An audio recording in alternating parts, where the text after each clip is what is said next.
Movie buffs, welcome back to the Movie Bay.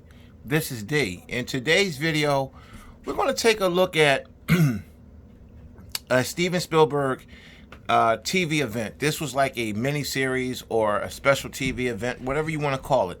It's called Taken, and this is something that I had the opportunity to watch over the quarantine, not being able to do really much else but go to work and come home.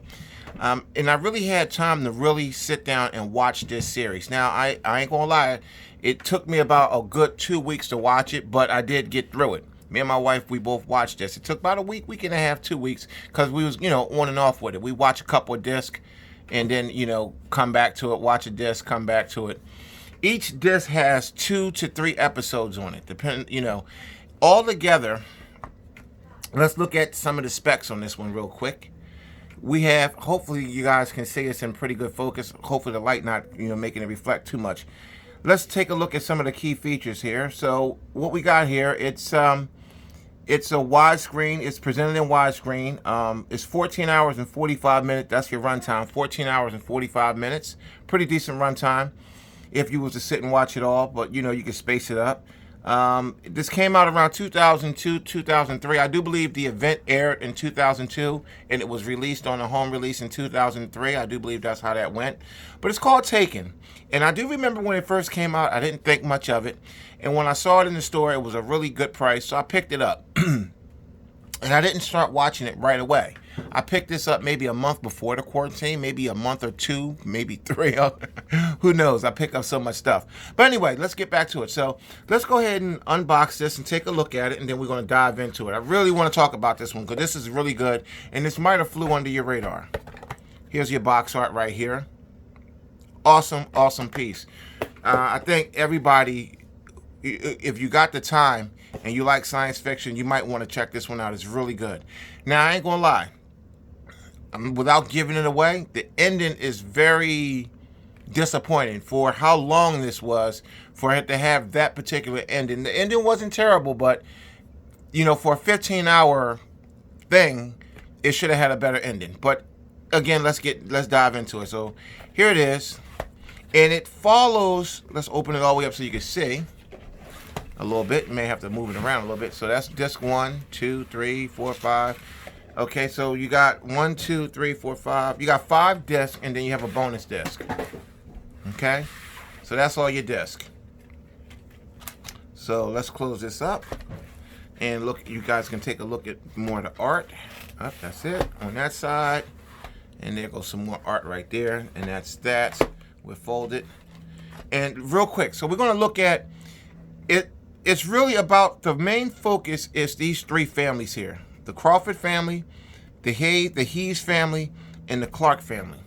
So the Crawford family is basically the bad guys of the entire thing. Now, the Hayes family is the family that basically, how can I put this one? They are a focal point, but really the Clark family is the family that got the alien connection, a biological alien connection. But these 2 families come together to produce her, Allie, okay, who's played by a very young Dakota Fanning. Now, it's what I liked about this particular, I'm not going to call it a film, but we're going to call it a film, even though this is not really a film, but just for the sake of the video. What I like about this particular film series was it was generational. So it started off with a very young Anna Crawford and a Captain Owen Crawford, and it just kept going from generation to generation, ending with Mary Crawford, okay? Same with the Hayes family. Is that Keys? Yeah, I think it's Hayes, but we'll say the Hayes family. And then the Clark family. See how it just goes by generation. So he's an alien, okay? This is where the aliens first come into contact with this family. He obviously mates with her and produce him, okay? And he basically begets her, and she begets her. You follow me? So it's generational. And you'll see the series, I do believe, starts in 1947. And it ends, I think, in the year 2000, somewhere around there. So it's basically a big alien experiment to see what would happen if aliens was to mate with humans. What would be the outcome? It is just a really good, well put together series. Again, like I said, the ending I thought was a little bit, it wasn't enough for me, but it was okay. It wasn't a bad ending. And for the price of this series, if you can grab this series for under $15, I would say go ahead and get this and watch it. Now, again, you know, you got that 15-hour runtime, so this might not be something that you're going to watch in a day or two. Maybe you can, I don't know, but I would just advise you to watch maybe 3 episodes a day if you got the time, just so you don't, you know. But it's really good, and it's something that might not have made it onto your radar. It didn't make it on the mind. What happened with me, I saw this in a store for a really good price, and I said, well, let me go ahead and check it out, and I'm so glad I did. Again, I can't stress enough.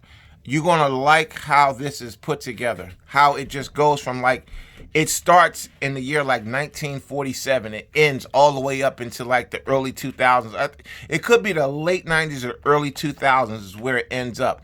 So this alien experiment was like a 40, 50-year experiment. And at the end of the experiment, I think the experiment itself played out pretty well. I just wanted a little bit more from the ending, but it was really good. I was so glad to watch it. I don't usually come back and give like a review on stuff that I watched. I'm going to start doing that, but I had to for this one because this is something that I know that's not on a lot of people's radar. A lot of you probably never heard of this, and if you did hear of it, you might not have picked it up. I'm telling you, next time you're out and about and you see this, I'm not going to lie to you right now. You can find this for under $10 all day, but I would be willing to go as high as $15 for it. But everybody probably wouldn't. But I got this for under 10. But I'm just saying, I'm going by the prices I see it for. Mostly you're going to catch this under 10, but I see it as high as 15. Either way, this is a definite win. This is called Taken. Steven Spielberg presents. You're going to really like this. It's a lot of value with this. Being 15 hours, having that 15-hour runtime, you're going to get a lot of value out of this. You're going to get a lot of good story. This is, now, you know, you got good movies and then you have good story. This right here is good storytelling. Steven Spielberg and his people told a phenomenal story with this. You're going to love this. I just wanted to come back and bring this one to you guys and let you know what I thought about it. Yeah, I think this originally aired on the Sci-Fi Network. Again, I can't stress this enough. On the D scale, I'm going to give this a 7.5. And the reason why I'm giving it a 7.5 is because, again, the ending wasn't all that great. There was some things to it that, again, everything wasn't great, but overall, this was a great package. So I'm going to give it a 7.5, maybe an 8 on the scale. Check this one out. You're going to like it. It's called Taken. If you're on quarantine like the rest of us and you're locked down, if you order this, get it in a couple of days. This is a great watch. This is something to definitely keep you busy for at least a couple of days or a week since we're on quarantine. So that's it. I just wanted to come back and, you know, because I watched this, and when I was done with it, I said, wow, this is great. I got to make a video on this one. This is Steven Spielberg presents Taken. Go ahead and check this one out, guys. I'll see you in the next one.